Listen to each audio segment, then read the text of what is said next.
السلام علیکم ورحمۃ اللہ وبرکاتہ۔ ان الحمد للہ نحمده ونستعینه ونستغفره ونعوذ باللہ من شرور انفسنا ومن سیئات اعمالنا من يهده الله فلا مضل له ومن يضلل فلا هادي له وأشهد أن لا إله إلا الله وحده لا شريك له وأشهد أن محمدا عبده ورسوله يا أيها الذين آمنوا اتقوا الله حق تقاته ولا تموتن إلا وأنتم مسلمون يا أيها الناس اتقوا ربكم الذي خلقكم من نفس واحدة وخلق منها زوجها وبث منهما رجالا كثيرا ونساء واتقوا الله الذي تساءلون به والأرحام إن الله كان عليكم رقيبا يا أيها الذين آمنوا اتقوا الله وقولوا قولا سديدا يصلح لكم أعمالكم ويغفر لكم ذنوبكم ومن يطع الله ورسوله فقد فاز فوزا عظيما أما بعد فإن أصدق الحديث كتاب الله وأحسن الهدي هدي محمد صلى الله عليه وسلم وشر الأمور محدثاتها وكل محدثة بدعة وكل بدعة ضلالة وكل ضلالة في النار أعوذ بالله السميع العليم من الشيطان الرجيم من همزه ونفخه ونفثه بسم الله الرحمن الرحيم سبحان الذي أسرى بعبده ليلا من المسجد الحرام إلى المسجد الأقصى الذي باركنا حوله لنريه من آياتنا إنه هو السميع البصير۔ تمام قسم کی تعریفات تمہیدات اللہ رب العالمین کی ذات کے لیے خاص ہیں، جس خالق کائنات مالک کائنات احکم الحاکمین رب العالمین نے ہمیں انسان پیدا فرمایا۔ درود و سلام ہو نبیوں کے امام پاک بازوں کے سردار نبی آخر الزمان جناب محمد الرسول اللہ صلی اللہ علیہ وآلہ وسلم کی ذات گرامی پر۔ حضرات ذی وقار، لوگ یہ سمجھتے ہیں نبی مکرم صلی اللہ علیہ وسلم کا ایک ایسا معجزہ جو باقی تمام کے تمام انبیاء علیہم الصلاۃ والسلام سے ایک مختلف معجزہ ہے۔ اللہ نے اپنے نبیوں کو بڑے بڑے معجزات کے ساتھ نوازا۔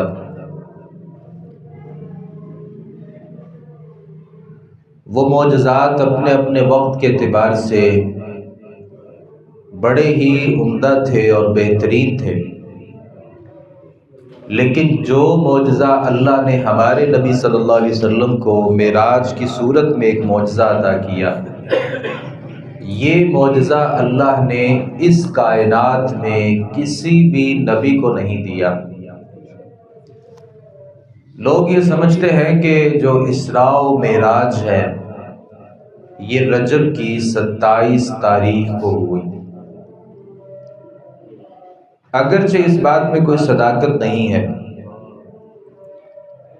اور اس بارے میں کوئی بھی ایسی حدیث نہیں ہے کہ یہ معراج نبی کریم صلی اللہ علیہ وسلم کو اس رجب کے مہینے میں ہوئی۔ البتہ یہ بات ثابت بھی ہے اور اس بات میں کوئی اختلاف نہیں ہے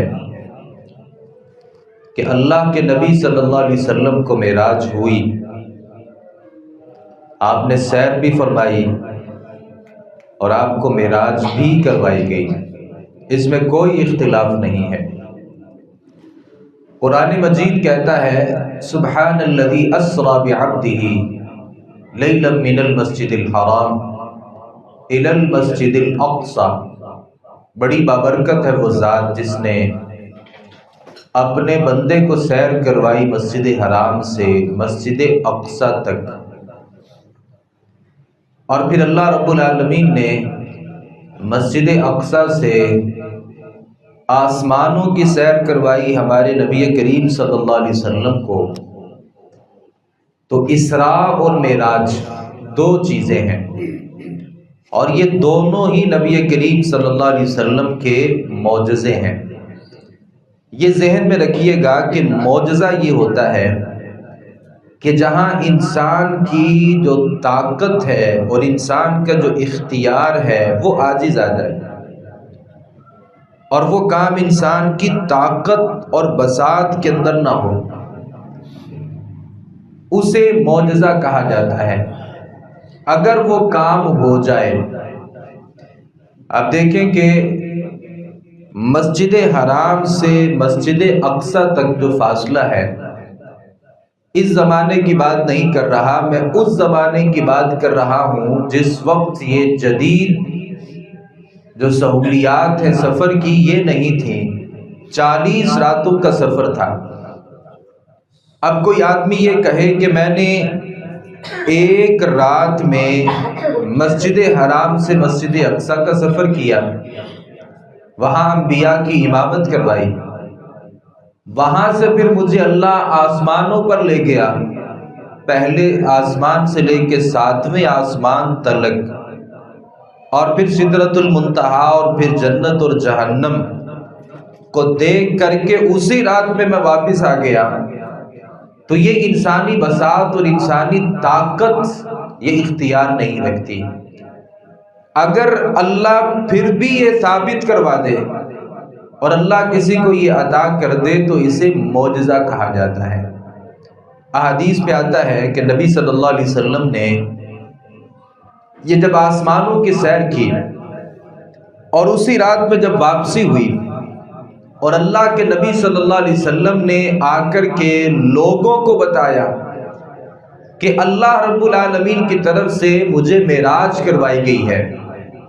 تو لوگوں نے مذاق اڑائے۔ مسند احمد میں حدیث ہے کہ ابو جہل نبی کریم صلی اللہ علیہ وسلم کے پاس سے گزرا اور اللہ کے نبی صلی اللہ علیہ وسلم کو اللہ نے جب اتنا بڑا معجزہ دیا اور آپ دنیا میں تشریف لائے، پھر لوگوں کو بتایا اور لوگوں نے انکار کر دیا اور کہا کہ تم اپنے اس دعوے میں جھوٹے ہو، تو نبی صلی اللہ علیہ وسلم بڑے پریشان بیٹھے تھے، اور اسی پریشانی کو ابو جہل نے دیکھا اور سوال کیا، بتاؤ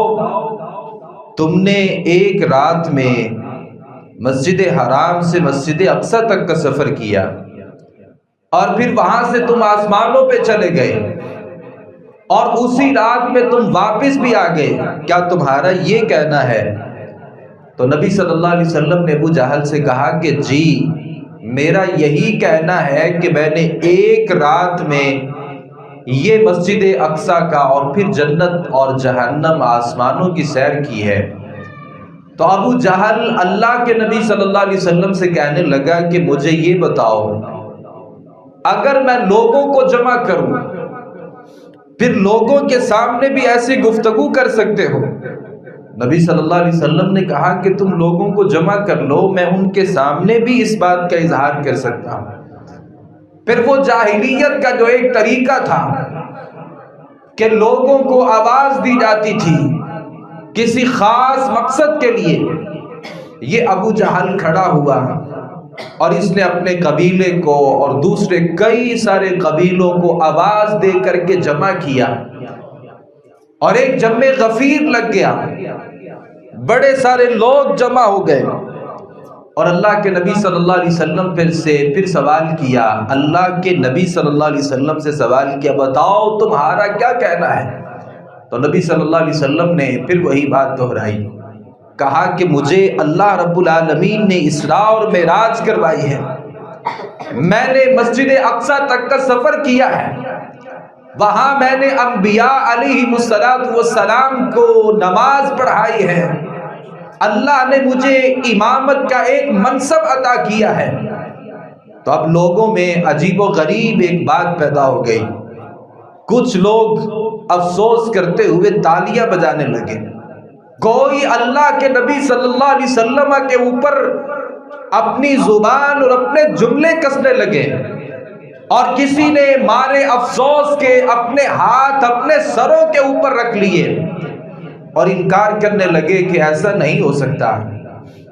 اور یہ لوگوں کے لیے مشکل بھی تھا، کبھی کسی نے ایسا دعویٰ کیا ہی نہیں تھا، اور کبھی کسی دل اور دماغ میں ایسی بات پیدا ہوئی ہی نہیں تھی کہ اللہ کے نبی صلی اللہ علیہ وسلم نے ایسا دعویٰ کر لیا۔ تو اب لوگوں میں کچھ ایسے لوگ تھے جنہوں نے شام کا سفر کیا تھا، اور شام کے اس القدس کے علاقے کو اپنی آنکھوں سے دیکھا تھا، اور وہ ایلیا جس کا نام کبھی ہوا کرتا تھا، اور جہاں وہ بیت المقدس موجود تھا، کچھ لوگ اس کا مشاہدہ کر کے آئے تھے۔ تو لوگوں نے سمجھا کہ یہ نبی ہونے کا دعویٰ کرنے والا شخص یہ کہتا ہے کہ میں نے مسجد اقصی کو دیکھا ہے، ہم اس سے سوالات کرتے ہیں۔ تو نبی صلی اللہ علیہ وسلم سے کچھ لوگوں نے پھر سوالات کیے، اور اللہ کے نبی صلی اللہ علیہ وسلم کو ان کے جوابات نہیں آتے تھے۔ اب یہ پریشانی تھی، لوگ سوال کر رہے ہیں، اللہ کے نبی صلی اللہ علیہ وآلہ وسلم بڑی گہرائی سے مسجد اقصی کو نہیں جانتے تھے، اور حدیث میں آتا ہے کہ اللہ رب العالمین نے میرے لیے پھر مسجد اقصی کو ظاہر کر دیا، اللہ نے میری آنکھوں کے سامنے مسجد اقصی کو ظاہر کر دیا۔ اب جو آدمی سوال کرتا، میری آنکھوں کے سامنے وہ مسجد ہوتی اور میں دیکھ کر کے اس کو جواب دے دیتا، پھر کوئی اور آدمی سوال کرتا، بتائیے اس مسجد کی فلاں جگہ کیسی ہے، تو اللہ کے نبی دیکھتے اور اس کو بتا دیتے۔ کوئی کس اعتبار سے سوال کرتا، چونکہ وہ نقشہ اور وہ صورت اللہ کے نبی کی آنکھوں کے سامنے تھی، آپ اس کو دیکھتے اور رہنمائی کرتے۔ لوگوں نے کہا کہ یہ نبی ہونے کا دعویٰ کرنے والا جو شخص ہے، یہ ہر سوال کا صحیح جواب دیتا ہے، اور پھر کچھ لوگوں نے اس بات کو تسلیم کیا کہ اللہ کے نبی صلی اللہ علیہ وآلہ وسلم نے واقعتاً یہ معجزہ حاصل کیا ہے، اور اللہ نے یہ معجزہ نبی صلی اللہ علیہ وآلہ وسلم کو عطا کیا ہے۔ وہ اس کی تفصیل کیا ہے؟ صحیح بخاری میں اور دیگر روایتوں میں نبی صلی اللہ علیہ وآلہ وسلم کی یہ جو حدیث ہے، اور آپ نے اس کی ساری تفصیل جو بیان کی ہے، صحابہ کرام رضوان اللہ علیہ مجمعین نے اس کو بیان کیا۔ نبی صلی اللہ علیہ وآلہ وسلم فرماتے ہیں حتیم کی جو جگہ ہے میں وہاں لیٹا ہوا تھا، فرشتے آتے ہیں اور آ کر کے میرے سینے کو چاک کرتے ہیں۔ حدیث میں آتا ہے کہ ناف سے لے کے سینے تک یا اوپر سے لے کے یہ ناف تک کی جو جگہ ہے، نبی صلی اللہ علیہ وآلہ وسلم کے اس سینے کو چاک کیا گیا اور دل کو نکالا گیا۔ پھر ایک سونے کا تھال تھا جس میں اس دل کو رکھا گیا، اور پھر نبی صلی اللہ علیہ وآلہ وسلم کے قلب کی تطہیر فرمائی گئی۔ اگرچہ نبی صلی اللہ علیہ وسلم کا دل پہلے بھی صاف اور پاک تھا، پھر نور اور ایمان سے اللہ کے نبی صلی اللہ علیہ وسلم کے دل کو بھر دیا گیا، اور پھر پہلے جیسا یہ جو جسم تھا اس کو بنا دیا گیا، اور نبی صلی اللہ علیہ وآلہ وسلم کو پھر آسمانوں کی طرف اور پھر بلکہ پہلے بیت المقدس کی طرف نبی کریم صلی اللہ علیہ وآلہ وسلم کو لے جایا گیا۔ یہاں ایک سوال پیدا ہوتا ہے، بعض لوگوں نے کہا کہ یہ جو معراج تھی اللہ کے نبی صلی اللہ علیہ وسلم کو ہوئی یہ خواب تھا۔ کسی نے کہا یہ خواب نہیں تھا بلکہ اللہ کے نبی صلی اللہ علیہ وسلم کی روح کو اسراء اور معراج کروائی گئی، آپ کا جسم زمین پر تھا۔ اور کسی نے کہا کہ یہ روح کو معراج نہیں کروائی گئی تھی بلکہ یہ نبی صلی اللہ علیہ وسلم کے جسم کو معراج کروائی گئی تھی۔ صحیح بات یہ ہے کہ یہ خواب نہیں تھا، اور یہ نبی صلی اللہ علیہ وسلم کی روح کو یہ معراج نہیں کروائی گئی تھی، بلکہ آپ صلی اللہ علیہ وآلہ وسلم کی جو معراج ہے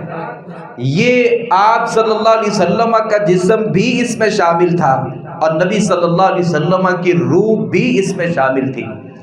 اور جب یہ اسراء شروع ہوئی تو حدیث میں آتا ہے کہ میرے سامنے ایک جانور کو پیش کیا گیا جو گدھے سے بڑا تھا اور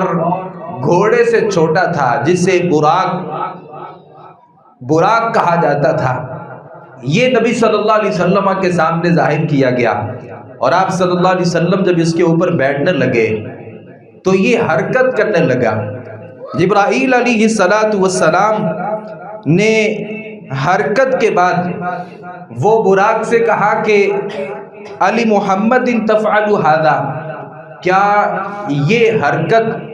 نبی صلی اللہ علیہ وآلہ وسلم کی وجہ سے تو یہ حرکت کر رہا ہے؟ بعض نے کہا کہ وہ خوشی سے جھومنے لگا یا وہ خوشی سے حرکت کرنے لگا کہ میرے اوپر ایک ایسی شخصیت بیٹھنے لگی ہے جو اس کائنات میں اللہ رب العالمین کے ہاں سب سے پاکیزہ شخصیت ہے۔ اور اس موقع پر جبرائیل علیہ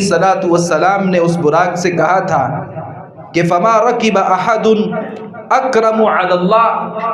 تیرے اوپر جو شخصیت ابھی سوار ہونے لگی ہے اس شخصیت سے بڑھ کے کوئی معزز انسان اللہ رب العالمین کے ہاں نہیں ہے۔ اللہ کے ہاں یہ سب سے معزز ترین شخص ہے جو ابھی تیرے اوپر سوار ہونے لگا ہے۔ تو حدیث میں آتا ہے فرفض عرقا، تو وہ جو براق تھی اور وہ خچر تھی وہ نبی صلی اللہ علیہ وسلم کے بیٹھنے پر پسینے سے شرابور ہو گئی، اور اس کا سفر شروع ہو گیا، اور ایک پاؤں اٹھاتا اور جس جگہ پہ اس پاؤں کو یہ رکھتا تھا یہ تا حد نگاہ، یعنی جہاں تک انسان کی نظر پہنچ سکتی ہے وہاں تک یہ براق جو ہے وہ سفر کرتا۔ نبی صلی اللہ علیہ وآلہ وسلم نے براق سے جو سفر کیا یہ بیت المقدس سے آسمان تک تھا۔ جب آپ بیت المقدس پہنچے تو نبی صلی اللہ علیہ وآلہ وسلم نے وہاں پہ انبیاء علیہ السلام کی امامت کروائی۔ یہاں بھی اختلاف ہے، لوگوں نے کہا کہ یہ جو انبیاء جمع ہوئے تھے ان انبیاء کی روحیں وہاں پہ آئی تھی یا ان انبیاء کے وہاں پہ جسم موجود تھے۔ اللہ اس حقیقت کو بہتر جانتا ہے کہ انبیاء علیہ السلام وہاں پہ کس طریقے سے آئے تھے۔ ان کی روحیں تھیں یا اللہ نے ان کو جسموں سمیت بھیجا تھا؟ نبی کریم صلی اللہ علیہ وآلہ وسلم فرماتے نماز کا وقت ہوتا ہے تو جبرائیل علیہ السلام مجھے آگے کرتے ہیں، میں ان کی امامت کرواتا ہوں، پھر اس براق پر بیٹھے اور آسمان دنیا پر گئے، دروازہ جا کر کے کھٹکھٹایا اور دربار نے سوال کیا کون ہے؟ تو جبرائیل علیہ السلام نے بتایا کہ میں آیا ہوں۔ کہا آپ کے ساتھ کون ہے؟ کہا کہ محمد صلی اللہ علیہ وآلہ وسلم ہے۔ کہا خود آئے ہیں یا بلائے گئے ہیں؟ کہا کہ بلائے گئے ہیں۔ اور دروازہ جب کھولا گیا فَإِذَا هُوَ آدم، وہاں پہ آدم علیہ السلام تھے۔ تو نبی صلی اللہ علیہ وسلم فرماتے جبرائیل علیہ السلام نے مجھے کہا کہ ہذا ابوک آدم، یہ آپ کے باپ آدم ہیں، سلم علیہ، اپنے باپ کو سلام کیجئے۔ میں آگے بڑھا، آدم علیہ السلام کو سلام کیا اور آدم علیہ السلام نے مجھے کہا کہ مرحبا لابن الصالح والنبی الصالح، میرے بیٹے میں آپ کو خوش آمدید کہتا ہوں اور آپ کا آنا باعث برکت ہو، مبارک ہو، اور آپ نیک نبی ہیں اور نیک بیٹے ہیں۔ آدم علیہ السلام سے ملاقات ہوتی ہے۔ ایک دوسری حدیث میں آتا ہے کہ آدم علیہ السلام بیٹھے ہوئے تھے، آپ کی دائیں طرف بھی آپ کی ذریت اولاد تھی، بائیں طرف بھی اولاد تھی اور ان کی روحیں تھیں، اور آدم علیہ السلام جب اپنی دائیں طرف دیکھتے تھے تو خوش ہوتے تھے اور جب بائیں طرف دیکھتے تھے بکار روتے تھے۔ تو بتایا کہ دائیں طرف وہ روحیں ہیں جن کے لیے اللہ رب العالمین نے جنت کو ثابت کر دیا ہے، اور بائیں طرف میری ذریت میں، میری اولاد میں وہ لوگ ہیں جنہوں نے نافرمانیوں کے ذریعے اپنے آپ کا ٹھکانہ جہنم بنا لیا ہے۔ نبی صلی اللہ علیہ وسلم فرماتے ہیں پھر مجھے اور اٹھایا گیا، وہ دوسرا آسمان تھا، دروازہ کھٹکھٹایا، سوال کیا کون؟ جبرائیل علیہ السلام نے کہا جبرائیل ہوں۔ کہا ساتھ کون ہے؟ ساتھ محمد صلی اللہ علیہ وسلم ہے۔ پھر وہی سوال ہوا خود آئے ہیں یا بلایا گیا ہے؟ کہا بلایا گیا ہے۔ دروازہ کھلتا ہے، نبی صلی اللہ علیہ وسلم فرماتے وہاں پہ یحییٰ اور عیسیٰ علیہ السلام، یہ دونوں اللہ کے نبی ہیں اور دونوں آپس میں خالہ زاد ہیں، یہ دونوں وہاں پہ موجود تھے۔ نبی صلی اللہ علیہ وسلم فرماتے آدم علیہ السلام، جبرائیل علیہ السلام نے مجھے کہا کہ ان کو سلام کیجئے، یہ بھائی ہیں۔ میں نے ان کو سلام کیا، انہوں نے مجھے مرحبا کہا۔ نبی صلی اللہ علیہ وسلم فرماتے ہیں کہ عیسیٰ علیہ السلام کو میں نے دیکھا کہ یہ ایسے محسوس ہو رہا تھا جیسے کوئی آدمی غسل کر کے کسی حمام سے باہر نکل رہا ہوتا ہے اور آپ کے جو بال تھے وہ گیلے تھے اور پانی کے قطرات ٹپک رہے تھے۔ نبی صلی اللہ علیہ وسلم فرماتے ہیں پھر میں تیسرے آسمان کی طرف گیا، وہاں پہ یوسف علیہ السلام کو میں نے دیکھا، اور نبی صلی اللہ علیہ وسلم فرماتے ہیں جناب جبریل نے مجھے کہا یہ آپ کے بھائی ہیں، ان کو سلام کیجئے۔ میں نے سلام کیا اور میں نے دیکھا کہ اللہ رب العالمین نے جناب یوسف علیہ السلام کو کائنات کا آدھا حسن دے رکھا تھا، اتنے خوبصورت یوسف علیہ السلام، میں نے ان کو دیکھا۔ پھر میں چوتھے آسمان کی طرف بڑھا اور میں نے وہاں پہ ادریس علیہ السلام کو دیکھا، ان سے ملاقات ہوئی، میں نے ان کو سلام کہا، انہوں نے مجھے مرحبا کہا۔ پھر میں پانچویں آسمان کی طرف گیا، ہارون علیہ السلام سے ملاقات ہوئی، میں نے سلام کیا، انہوں نے جواب دیا، مرحبا کہا۔ پھر میں چھٹے آسمان کی طرف چڑھا اور چھٹے آسمان میں میری ملاقات جناب موسیٰ علیہ السلام کے ساتھ ہوئی۔ موسیٰ علیہ السلام کو میں نے سلام کیا، انہوں نے مجھے جواب دیا، مرحبا کہا۔ فلما جاوزت، اور جب میں یوسف سے یہ موسیٰ علیہ السلام سے ملاقات کر کے آگے بڑھا تھا تو بکار رونے لگے، اور ان سے سوال کیا گیا کہ رونے کی وجہ کیا ہے؟ تو جبرائیل علیہ السلام کو موسیٰ علیہ السلام نے کہا کہ یہ ایک نوجوان ہے، اللہ نے میرے بعد میں ان کو بھیجا ہے، میرے سے پہلے جنت میں داخل ہوگا، میرے بعد اس دنیا میں آیا ہے، اس کی جو امت ہے وہ سب سے زیادہ تعداد میں جنت میں داخل ہوگی۔ اور یہ ان کی ایک محبت بھی تھی اور ایک رشک بھرے انداز تھے۔ نبی صلی اللہ علیہ وسلم فرماتے ہیں وہ شنوہ قبیلے کے جو آدمی ہیں، میں نے موسیٰ علیہ السلام کو دیکھا، ایسے تھے، گنگریالے ان کے بال تھے، خوبصورت تھے۔ پھر 7ویں آسمان پر چڑھا اور میری ملاقات وہاں پہ ابراہیم علیہ السلام سے ہوتی ہے۔ جبریل مجھے کہتے ہیں ہذا ابو کا ابراہیم، یہ آپ کے باپ ابراہیم ہے، سلم علیہ، اس کو سلام کیجئے۔ میں سلام کرتا ہوں اور ابراہیم علیہ السلام مجھے بیٹا کہہ کر کے مخاطب کرتے ہیں اور مجھے مرحبا کہتے ہیں، اہلا سہلا مرحبا کہتے ہیں۔ اور میں نے ابراہیم علیہ السلام کو دیکھا، وہ جو چھوٹے بچے ہوتے ہیں جو دنیا سے جلدی چلے جاتے ہیں، ابراہیم علیہ السلام ان کی دیکھ بھال کر رہے ہیں، ان کی پرورش کر رہے ہیں، اور ابراہیم علیہ السلام سے وہاں پہ ملاقات ہوتی ہے۔ نبی صلی اللہ علیہ وسلم فرماتے ہیں پھر میں سدرۃ المنتہا تک پہنچتا ہوں۔ یہ سدرۃ المنتہا ایک بہت اونچا مقام ہے، وہ ایک بیری ہے جس کے اوپر پھل لگے ہوئے ہیں۔ نبی صلی اللہ علیہ وسلم فرماتے ہیں اس کے جو بیر ہیں وہ مٹکوں کی مانند تھے، اور اس کے جو پتے تھے وہ ہاتھی کے کانوں کے برابر تھے۔ پھر اللہ رب العالمین نے مجھے اس سے اونچے مقام پر، اور اس کے قریب ایک مقام تھا، مجھے وہاں پہ جگہ دی گئی، اور میں نے وہاں پہ دیکھا کہ فرشتے جو اللہ رب العالمین کے حکم احکامات کو لکھتے ہیں، جہاں پہ کلمیں چلائی جاتی ہیں، اور میں اتنا قریب ہوا کہ میں نے کلموں کی آواز کو سنا۔ اللہ جب کسی چیز کا فیصلہ فرماتے ہیں، اللہ کے جو نورانی فرشتے ہیں اللہ کے ان فیصلوں کو اپنی قلموں کے ساتھ لکھتے ہیں، اور میں نے دیکھا اور اپنے کانوں سے ان کی آوازوں کو سنا کہ اتنی بڑی تعداد میں فرشتے بیٹھے اور اتنی بڑی تعداد میں ان کلموں سے اللہ اپنے فیصلوں کو لکھوا رہے ہیں۔ آپ اندازہ کریں کہ اس دنیا میں کتنے لوگ ہیں، اس دنیا میں کتنے جاندار ہیں، اور اس دنیا میں اللہ کی ان گنت اور بے شمار مخلوقات ہیں۔ ہر مخلوق کے بارے میں اللہ کا ایک فیصلہ ہے،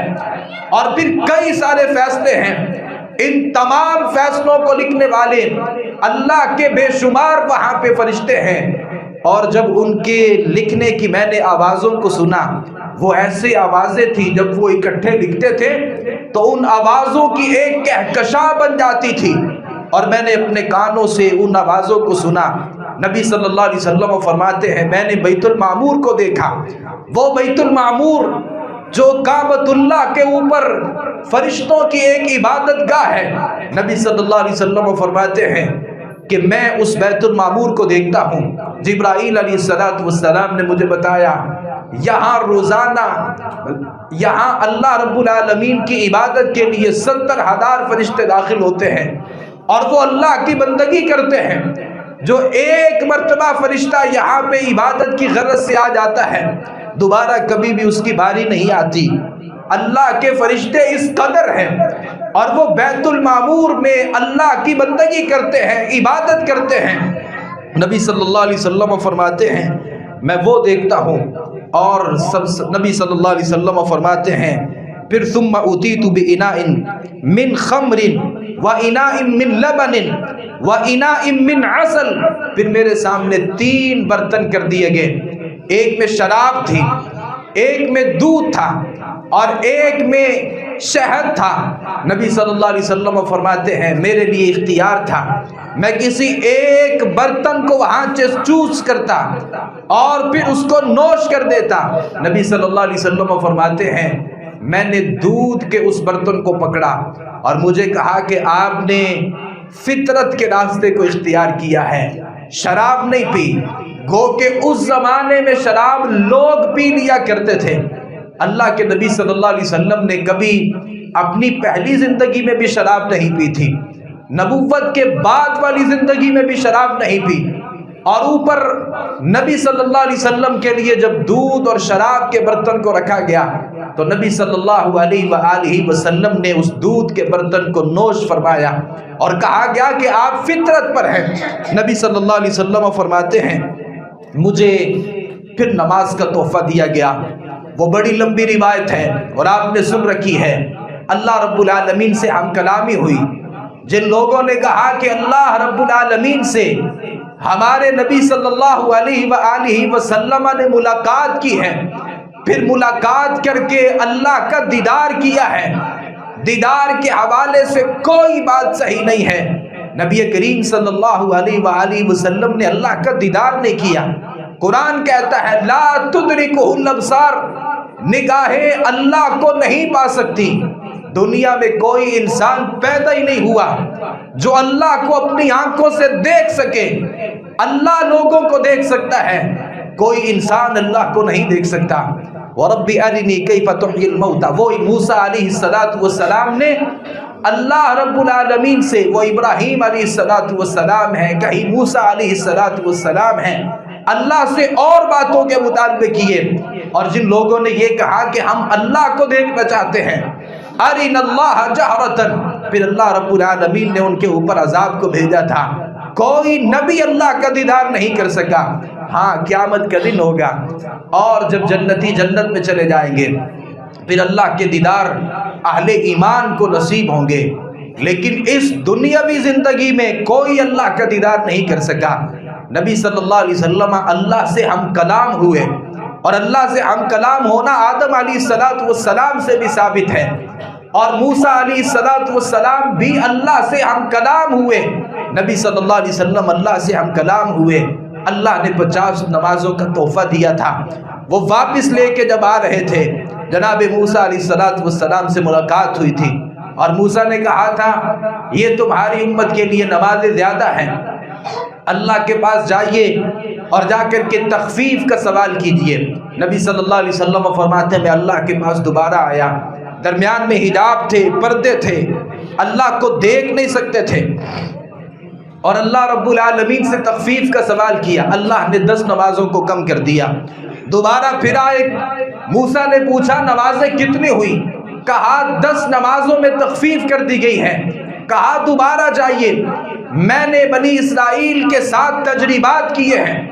اور مجھے سخت تجربات ہوئے ہیں، یہ 40 نمازیں تمہاری امت نہیں پڑھے گی۔ اللہ کے پاس جائیے اور جا کر کے تخفیف کا سوال کیجئے۔ گئے، جا کر کے تخفیف کا سوال کیا، اللہ نے 10 نمازیں اور کم کر دی، اور یہ چکر لگتے رہے یہاں تک کہ 5 نمازیں رہ گئیں۔ حدیث میں آتا ہے موسیٰ علیہ السلام کے پاس سے جب گزرے، کہا نمازیں کتنی ہیں؟ کہا 5 نمازیں رہ گئیں۔ موسیٰ علیہ السلام نے کہا اپنے رب کے پاس دوبارہ جائیے، میں نے بنی اسرائیل کے ساتھ بڑے سخت تجربات کیے ہیں اور میں اس نتیجے پر پہنچا ہوں تمہاری امت یہ 5 نمازیں بھی نہیں پڑھے گی۔ نبی صلی اللہ علیہ وسلم نے کہا کہ مجھے اب اللہ سے حیا آتی ہے، میں مزید اللہ رب العالمین کے پاس اس تخفیف کی غرض سے نہیں جانا چاہتا، اور اللہ رب العالمین نے فیصلہ کر دیا نمازیں 50 ہیں۔ اللہ اپنی بات کو تبدیل نہیں کرتا، نمازیں 50 ہیں، اللہ اجر بھی 50 کا دے گا، لیکن یہ تخفیف ہو کے جو ہم 5 نمازیں پڑھتے ہیں اللہ ثواب 50 نمازوں کا عطا کرتا ہے۔ نبی صلی اللہ علیہ وسلم فرماتے ہیں مجھے یہ نمازوں کا تحفہ وہاں ملا، اور اللہ نے اسی سفر معراج پر مجھے یہ سورۃ البقرہ کی آخری 2 آیات کا بھی ایک تحفہ عطا کیا۔ آمن الرسول بما انزل الیہ من ربہ والمؤمنون کل آمن باللہ وملائکتہ، یہ 2 آیات نبی صلی اللہ علیہ وآلہ وسلم فرماتے ہیں یہ بھی اللہ نے مجھے وہاں پہ ایک تحفہ عطا کیا۔ اور یہ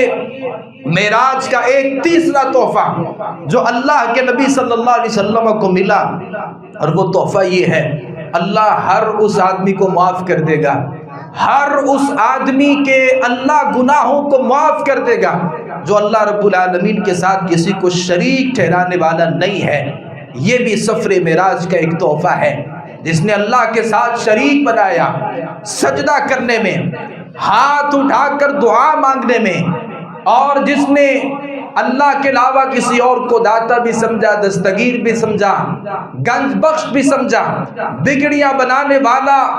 بیٹے اور بیٹیاں دینے والا سمجھا، اس آدمی کے اللہ گناہوں کو معاف نہیں کرے گا۔ سفر معراج کا ایک تحفہ یہ ہے، اپنی زندگی سے شرک ختم کیجئے۔ اللہ رب العالمین شرک والے اعمال کو اللہ تعالیٰ کبھی معاف نہیں کرتا۔ اور حدیث میں آتا ہے، نبی صلی اللہ علیہ وسلم فرماتے ہیں، پھر میں نے جنت کو دیکھا، ثم ادخلت الجنہ، پھر میں جنت میں داخل ہوا، اور پھر میں نے جنت میں دیکھا کہ جنت کے جو موتیوں کے کبے تھے، اور جنت میں نے دیکھا کہ اس کی جو مٹی ہے وہ کستوری کی ہے، اور جنت میں نبی صلی اللہ علیہ وآلہ وسلم نے اس محل کو دیکھا تھا جو محل سیدنا عمر ابن الخطاب رضی اللہ عنہ کا تھا، اور نبی صلی اللہ علیہ وسلم نے اس میں ان کی بیوی کو بھی دیکھا، اور پھر اس گھر میں داخل ہونے کا ارادہ کیا۔ نبی صلی اللہ علیہ وسلم فرماتے ہیں، واپس جب تشریف لائے اور عمر ابن الخطاب رضی اللہ عنہ کو بتایا میں نے جنت دیکھی، پھر جنت میں نے اس گھر کو دیکھا، اللہ نے جو تمہیں گھر عطا کر دیا ہے۔ نبی صلی اللہ علیہ وسلم فرماتے ہیں، عمر میں اس گھر میں داخل ہونے لگا تھا، اور پھر مجھے تیری غیرت یاد آ گئی، پھر میں واپس اس گھر میں داخل نہیں ہوا۔ جناب عمر ابن الخطاب رضی اللہ عنہ رونے لگے، کہا اللہ کے نبی آپ اس گھر میں داخل ہو جاتے، اور نبی صلی اللہ علیہ وسلم اس گھر میں داخل نہیں ہوئے، اور پھر آ کر کے بتایا کہ میں نے جنت میں، جب میں جنت میں تھا اور جنت کے ایک طرف سے مجھے بلال رضی اللہ عنہ کے چلنے کی قدموں کی جو آہٹ تھی مجھے وہ سنائی دی، اور میں نے جب پوچھا تو کہا یہ آپ کا بلال ہے جو دنیا میں اذان پڑھتا ہے، لوگوں کو بلاتا ہے حی علی الصلاۃ، لوگوں نماز کی طرف آئیے، حی علی الفلاح، لوگوں کامیابی کی طرف آئیے۔ یہ بلال حبشی رضی اللہ عنہ، تمہارے ہاں اس کا مقام بہت چھوٹا ہو سکتا ہے، آپ سمجھ سکتے ہیں کہ یہ غلاموں میں سے ایک غلام تھا، آپ سمجھ سکتے ہیں کہ لوگوں میں اس کی رنگ اور شکل و صورت اتنی خوبصورت نہیں ہے۔ اللہ کی قسم ہے، اللہ کے ہاں اتنا بڑا مقام ہے کہ نبی صلی اللہ علیہ وآلہ وسلم جنت میں چل رہے ہیں اور جنت کا مشاہدہ کر رہے ہیں، بلال چلتے زمین پر ہیں، اور ان کے قدموں کی آہٹ جو ہے وہ جنت میں سنائی دیتی ہے۔ اور آ کر کے نبی صلی اللہ علیہ وآلہ وسلم نے بلال حبشی سے کہا تھا، بلال تو کامیاب ہو چکا ہے، اللہ نے تمہیں کامیابیاں دے دی ہیں کہ تو زمین پر چلتا ہے، تیرے قدموں کی جو آہٹ ہے وہ جنت میں سنائی دیتی ہے۔ اور نبی صلی اللہ علیہ وآلہ وسلم نے وہاں پہ نہر کوثر کو دیکھا تھا، نہر کوثر کو دیکھا تھا، اور جس کے اوپر موتی تھے اور جواہرات تھے، وہاں سے اسی نہر سے اللہ رب العالمین نے یہ جو قیامت کے دن نبی صلی اللہ علیہ وسلم جو کوثر، جو حوض کوثر پلائیں گے، وہ جنت کی نہروں میں سے ایک نہر ہے۔ 4 نہروں کا مشاہدہ کیا ہے نبی کریم صلی اللہ علیہ وآلہ وسلم نے۔ اور ابراہیم علیہ السلام سے جب ملاقات ہوئی تو ابراہیم علیہ السلام نے، اور یہ واحد نبی ہیں، ہماری جو محبت ہے انبیاء علیہ السلام میں ہر نبی کے ساتھ محبت ہے، کوئی نبی ایسا نہیں ہے جس کے ساتھ ہماری محبت نہیں ہے۔ البتہ اللہ نے نبیوں کے درجات میں کچھ فرق رکھا ہے، اور وہ فرق چونکہ اللہ نے رکھا ہے لہذا ہم اس فرق کو تسلیم کرتے ہیں۔ جو مقام اور مرتبہ ابراہیم علیہ السلام کو اللہ رب العالمین نے دیا ہے وہ شاید ہی اللہ نے کسی اور نبی کو دیا ہو، اور یہ ابراہیم علیہ السلام کی جو اس امت کے ساتھ ایک نسبت ہے وہ نسبت بڑی خوبصورت ہے۔ اللہ نے ہمارے نبی سے کہا اتبع ملت ابراہیم حنیفا، نبی آپ ابراہیم کی ملت کی پیروی کیجئے۔ اور نبی صلی اللہ علیہ وسلم فرماتے ہیں، صحیح بخاری کی حدیث ہے، میں شکل و صورت میں سب سے زیادہ ابراہیم علیہ السلام کے ساتھ ملتا ہوں، میری شکل و صورت ابراہیم علیہ السلام سے ملتی ہے۔ اور سفر معراج پر کئی سارے انبیاء کے ساتھ نبی کریم صلی اللہ علیہ وسلم کی ملاقات ہوئی ہے۔ اور یہ اسراء پر بھی نبی صلی اللہ علیہ وسلم انبیاء علیہ السلام سے ملے ہیں، لیکن واحد نبی ابراہیم ہیں۔ حدیث میں آتا ہے کہ ابراہیم علیہ السلام نے ہمارے نبی صلی اللہ علیہ وسلم سے کہا اپنی امت کو جا کر کے میرا سلام کہیے گا۔ یہ اس امت کے فضائل اور مناقب میں ایک بہت بڑی بات ہے، اور ابراہیم علیہ السلام کا اس امت کے ساتھ ایک تعلق ہے۔ کہا کہ اپنی امت کو جا کر کے میرا سلام کہیے گا اور میرا ایک پیغام دیجیے گا، یہ جنت کی زمین بڑی زرخیز ہے، البتہ یہاں کچھ نہیں ہے، اور اس کی کاشتکاری آپ کی ذمہ داری ہے، اور جنت کی کاشتکاری اور باغبانی کس طرح ہے۔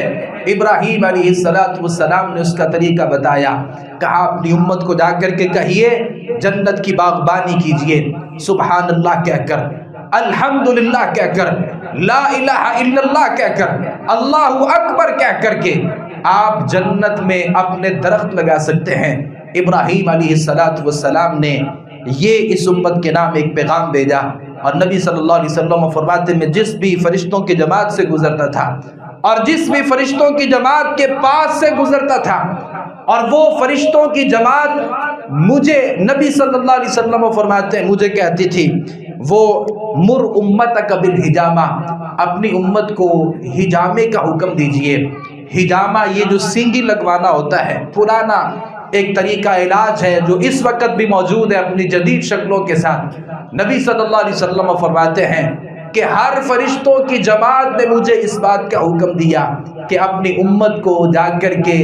حجامہ کو لازم پکڑنے کا حکم دیجئے۔ اگرچہ بعض لوگوں نے اس حدیث کی سند میں کلام کیا ہے، لیکن حسن درجے کی روایت ہے۔ نبی صلی اللہ علیہ وسلم کو فرشتوں کی جو جماعت ہے انہوں نے اس بات کی ترغیب دی، اور نبی صلی اللہ علیہ وآلہ وسلم فرماتے میں نے پھر جہنم کو دیکھا اور جہنم میں ہونے والے ان عذابات کو دیکھا جو عذاب جہنم میں دیے جا رہے تھے، اور نبی کریم صلی اللہ علیہ وآلہ وسلم نے پھر کچھ کا تذکرہ بھی کیا۔ آپ صلی اللہ علیہ وسلم فرماتے میں نے جہنم میں کچھ ایسے لوگوں کو دیکھا، کچھ ایسے لوگوں کو دیکھا جن کے ناخن تانبے کے بنے ہوئے تھے، اور یہ اپنے منہوں کو اور اپنے سینوں کو ان اپنے ناخنوں کے ساتھ نوچ رہے تھے جو ناخن تانبے کے بنے ہوئے تھے۔ نبی صلی اللہ علیہ وسلم فرماتے میں نے سوال کیا یہ بد نصیب لوگ کون ہیں؟ تو جبرائیل علیہ السلام نے بتایا یہ وہ لوگ ہیں جو دنیا میں غیبت کیا کرتے تھے، جو اپنے بھائیوں کی غیبتیں کرتے تھے، جو چغلیاں کرتے تھے، جو غیبتیں کرتے تھے۔ اور جو غیبت کرنا ہوتا ہے یہ اپنے مردار بھائی کا گوشت کھانا ہے۔ کوئی آدمی پسند نہیں کرے گا کہ اس کا بھائی مرے، گھر میں لوگ جمع ہو، رشتہ دار جمع ہو، بھائی سارے جمع ہو، بہنیں جمع ہو، بیٹے بیٹیاں جمع ہو، سارا خاندان جمع ہو، اور آپ کا بھائی ایک چارپائی کے اوپر مردہ حالت میں لیٹا ہو، اور آپ اپنے اس بھائی کے گوشت کو کاٹ کاٹ کے کھائیں۔ نہ آپ اس بات کو پسند کریں گے، نہ آپ کے رشتہ دار اس بات کو پسند کریں گے، نہ وہاں پہ موجود آپ کے تعلق دار اس بات کو پسند کریں گے، نہ لوگ اس بات کو پسند کریں گے۔ پھر تم کیسے پسند کر لیتے ہو اپنے بھائی کی غیبت کرنا اور اپنے بھائی کی چغلی کرنا؟ نبی کریم صلی اللہ علیہ وسلم فرماتے ہیں میں نے لوگوں کو دیکھا، میں نے ان لوگوں کو دیکھا جو غیبت کرنے والے تھے، وہ اپنے جسموں کو نوچ رہے تھے اور کھا رہے تھے۔ نبی صلی اللہ علیہ وسلم نے اس بات کا تذکرہ کیا ہے۔ اللہ رب العالمین سے دعا ہے صحیح معنوں میں کتاب و سنت کو سمجھنے، اس پر عمل پیرا ہونے کی توفیق عطا فرمائے۔ وما علینا الا البلاغ المبین۔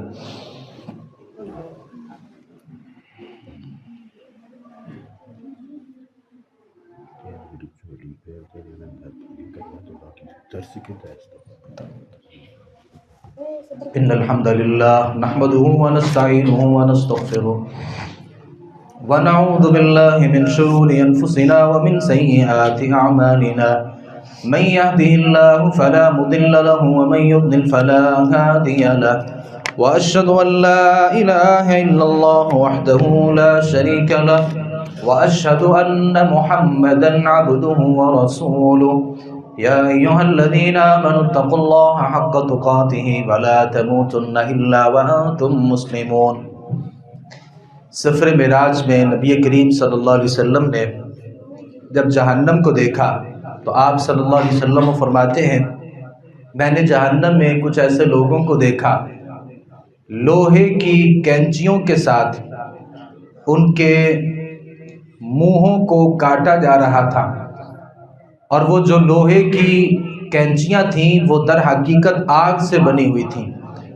آگ کی کینچیوں سے ایسے لوگوں کے منہوں کو کاٹا جا رہا تھا۔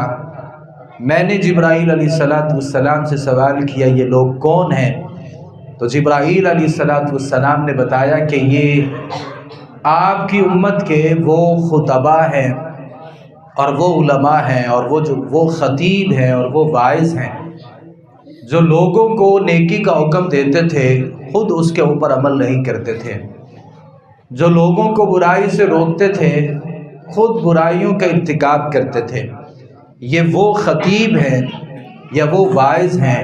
اور اللہ رب العالمین کے ہاں ان کا یہ اتنا سخت جو انجام ہے یہ اس وجہ سے ہے کہ یہ بے عمل خطباء ہیں۔ بڑا مشکل ہوتا ہے کوئی آدمی کسی کو نیکی کا حکم دے سکتا ہے کیونکہ بولنا آسان ہوتا ہے، لیکن اس کام کو کرنا مشکل ہوتا ہے۔ جو ایک خطیب ہوتا ہے، جو ایک واعظ ہوتا ہے، جو ایک عالم ہوتا ہے، گفتگو کرنے والا ہوتا ہے، بڑی ذمہ داری ہوتی ہے۔ تو یہ اللہ رب العالمین کی طرف سے اتنا بڑا ایک امتحان بھی ہوتا ہے۔ تو اللہ تعالی ہمیں اخلاص نصیب فرمائے اور ہماری جو عبادتیں ہیں اللہ تعالیٰ اپنی بارگاہ میں قبول فرمائے۔ ہم نے یہ سمجھ رکھا ہے کہ معراج اور اسراء اس کا مطلب یہ ہے کہ اس کے پروگرام ہونے چاہیے اور اس کی آگاہی ہونی چاہیے، اور سب سے بڑا مقصد اس کا یہ ہوتا ہے کہ اسراء اور معراج میں ہمارے لیے جو چھپے پیغامات ہیں اور اللہ رب العالمین کی طرف سے جو اس میں حکمتیں ہیں ان کو سمجھا جائے اور اس کے اوپر غور و فکر کیا جائے۔ آئندہ خطبہ جمعۃ المبارک میں واقعہ معراج میں ہمیں کیا ملتا ہے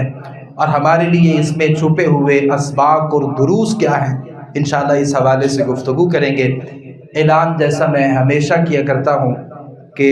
ابھی ایک خطبے کے بعد جب دوسرا خطبہ ہوتا ہے تو اس دوران جو دو چھوٹے بچے جھولیاں لے کے آپ کے سامنے سے گزرتے ہیں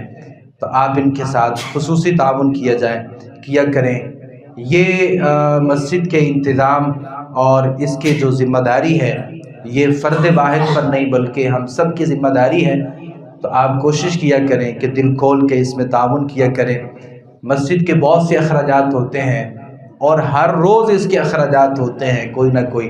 ہر روز آپ سے مانگنا اور ہر جمعے آپ سے اپیل کرنا اچھا بھی نہیں لگتا اور مناسب بھی نہیں ہے۔ آپ اپنے طور پہ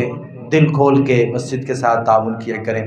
دعا فرمائیں اللہم اغفر لنا والمؤمنین والمؤمنات والمسلمین والمسلمات وألف بین قلوبهم واصلح ذات بینہم وانصرهم على عدوک وعدوهم اللهم خالف بين كلمتهم وزلزل أقدامهم وأنزل بهم بأسك الذي لا ترده عن القوم المجرمين ربنا هب لنا من أزواجنا وذرياتنا قرة أعين واجعلنا للمتقين إماما اللهم اشف مرضانا ومرضى المسلمين